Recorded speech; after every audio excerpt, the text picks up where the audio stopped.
this is where I'm going to die, as many people did. And then at that moment I cried, and I remember it was very late in the middle of the night. I was out looking at it. It was a full moon. It was gorgeous. And there was a song that was played by one of the bands. I thought that Evelyn was back looking at the same moon that I was looking at. And the words of the song, I'll be looking at the moon, but I'll be seeing you. Keep to me. And from that moment on, I embraced being in Korea. And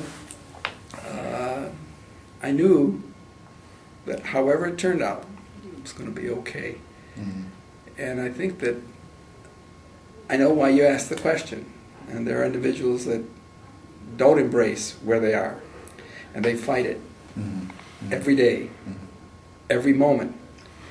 And if the thing, I don't know about the others, but if you fight it, you're going to wind up having some problems. And I have felt that in every situation that I have found myself in, and it has been in lots of other areas, embrace the situation, and you begin to live with it, and it becomes a friend, because it's an eventuality. And rather than express the energies in adversarial relations with whatever it is, it becomes your friend. And then you can make peace with it. Okay. Why did you think, and I don't want to bring up a morbid thought, but why did you think you would probably die? Because so many other people did, and the mortuary was right behind the dental dispensary, and all the dead came in there, and they were carried in there, and we had to identify them, and the dentist's job was to identify these by their dental records. That's why. Okay. All right. I don't mean to be hostile. Oh no, I understand. I was just. I'm a lawyer, and that sounds like a cross-examination where the witness should come back with a very positive retort, so that the witnesses can say, "Yeah, this guy is pretty good at asking the questions. He's not so good at taking the answers." That's all. But you're wonderful, and I love you. Well, I appreciate that. Thank you.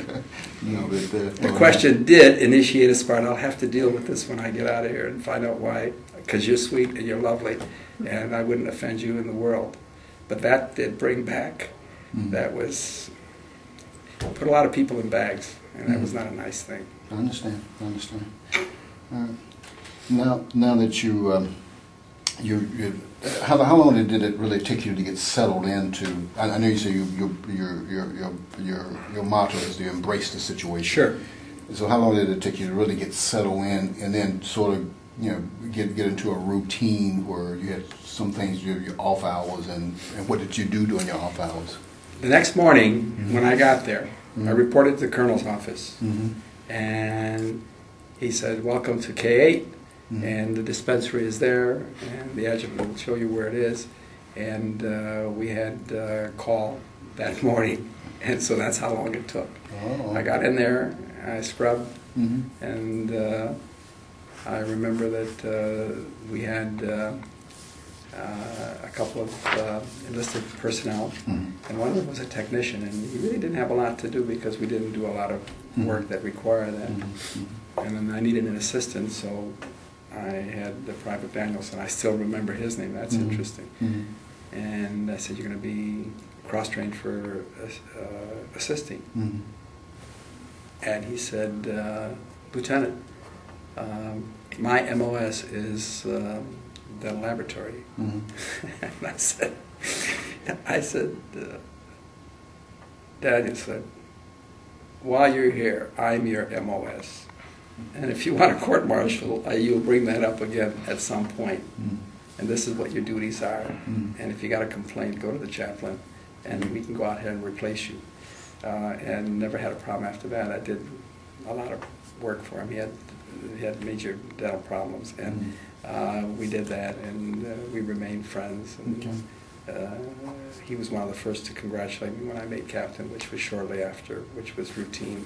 You put in so much time in grading that.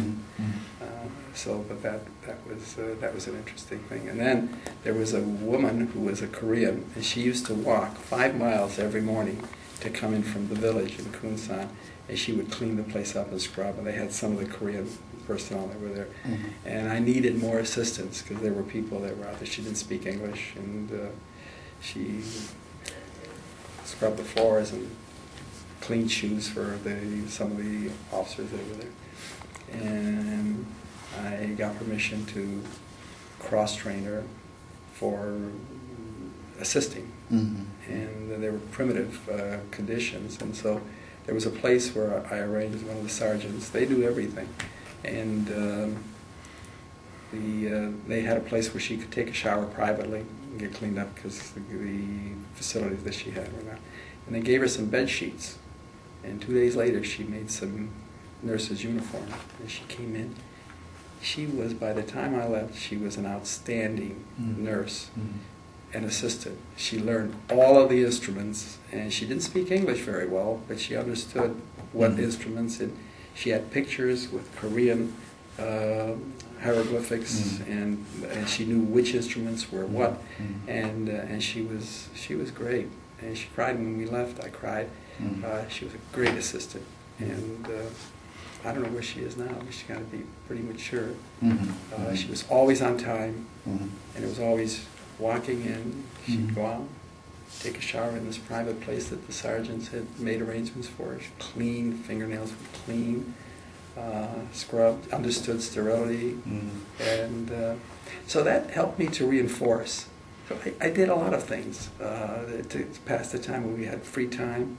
There was an old Korean that had been there during the Japanese occupation. He was a judo master, and I became, according to the Kodokan, because I spent some time in Tokyo, we had R&Rs that we were doing, that I went to the Kodokan, which is the place where the judo is. Jigoro Kano, who was the great judo master, brought that up. And so I became a fairly well-skilled judo person. And I learned there, so we spent time positively. I wish I was in the physical condition now that I was when I got out. So, just looking back just a little bit, how did it make you feel that you had such a positive impact on that lady's professional development? She was a friend, and she felt proud about herself that she was able to do this, and she had some element of prestige in the village as a person who understood about medical and dental, and she had, so it was great. Everybody benefited, I think.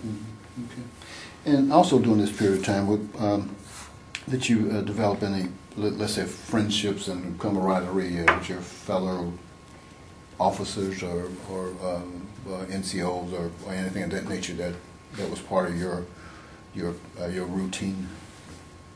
Well, the physician, George had it. We had a close relationship, and when he left a little earlier than I did, and we communicated, we came back, we kept in touch. He was in California, he had a practice, he passed away.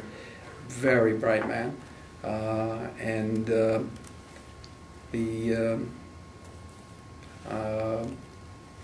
There was a captain who was Major Petkovitz, Frank Petkovitz, and he had married. He was in Europe, and he was there in '45, but he had gotten in when he was 17 in the military, the Air Force. Excuse me, he was in the Air Force.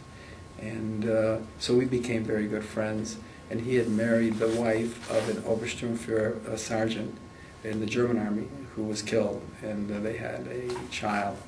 And so I kept he was in New York. We went to visit a couple of times, but I have not maintained any of the, it was like a time that passed and it was different. And, but it's not any different than school, or I was at General Motors, and I've gone, after I went to Cass High School, went to General Motors Institute and worked with the Detroit Transmission Division. Was sponsored by them, and the General Motors Institute was in Flint, and that was an engineering college, so I was there. And the hydromatic transmission that was used on the Oldsmobile and the Rolls Royce and the Bentley and trucks and Studebaker and Packard.